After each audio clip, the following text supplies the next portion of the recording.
Hello friends, मैं हूं सत्येंद्र सैनी और आप देख रहे हैं यूट्यूब चैनल ऑफ वकील करो। आज का हमारा मेन टॉपिक है वो है एनपीए कि एनपीए क्या होता है, उसका क्या क्या ड्यूरेशन होता है।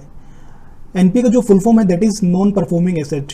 मीन्स कि एक ऐसा एसेट, एक ऐसा लोन जो कि किसी भी फाइनेंशियल इंस्टीट्यूशन के लिए नॉन परफॉर्मिंग हो गया, मतलब उसका रिकवरी होना बंद हो गया है। जब भी हम एनपीए की बात करते हैं तो ऐसा नहीं है कि एनपीए एक ही पहले दिन से स्टार्ट हो जाता है। एनपीए का कोई स्पेसिफिक ड्यूरेशन होता है।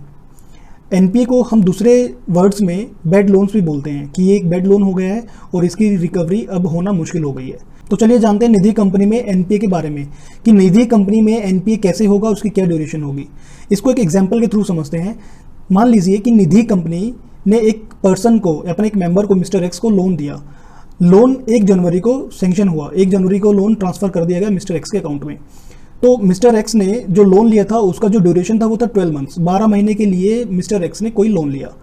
अब मिस्टर एक्स ने जनवरी, फरवरी और मार्च 3 महीने का इंस्टॉलमेंट कॉन्टिन्यूस पेमेंट किया और आफ्टर 3 मंथ्स मिस्टर एक्स ने पेमेंट देना बंद कर दिया। तो जैसे ही मिस्टर एक्स ने पेमेंट देना बंद कर दिया, इसका मतलब ये नहीं है कि पेमेंट की नॉन रिकवरी होते ही एनपीए स्टार्ट हो गया है। निधि कंपनी में एनपीए का जो ड्यूरेशन है वो 12 मंथ्स है। मतलब कि जैसे जिस डेट से लोन का रीपेमेंट बंद हुआ है उस डेट से लेकर के अगर 12 महीने तक कोई भी मेंबर, कोई भी कस्टमर निधि कंपनी का लोन का रीपेमेंट नहीं करता है तो इन दैट सिचुएशन हम कहेंगे कि वो बोरोवेल अकाउंट एनपीए हो गया है। एग्जाम्पल, मिस्टर एक्स ने जो लोन लिया है 1 जनवरी को, वो लोन 3 महीने तक कॉन्टिन्यूस रहा। 3 महीने के बाद, मतलब मार्च के बाद, अप्रैल से वो लोन डिसकंटिन्यू हो गया।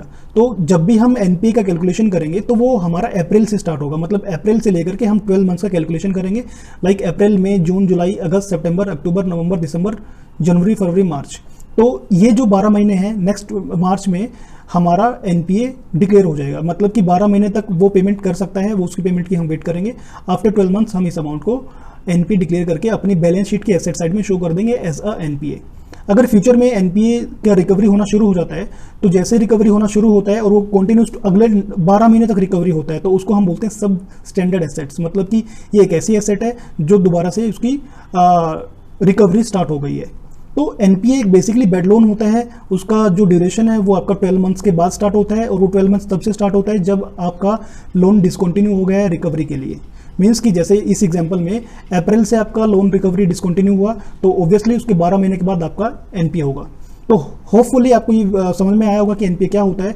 और बेसिकली एनपीए में जो एसेट वर्ड है वो निधि कंपनी के लिए एसेट ही ट्रीट होता है, क्योंकि निधि कंपनी की वो एसेट है।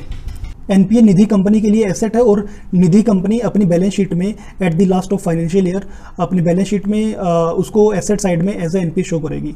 एनपीए का ड्यूरेशन हर एक फाइनेंशियल इंस्टीट्यूशन के लिए अलग अलग हो सकता है।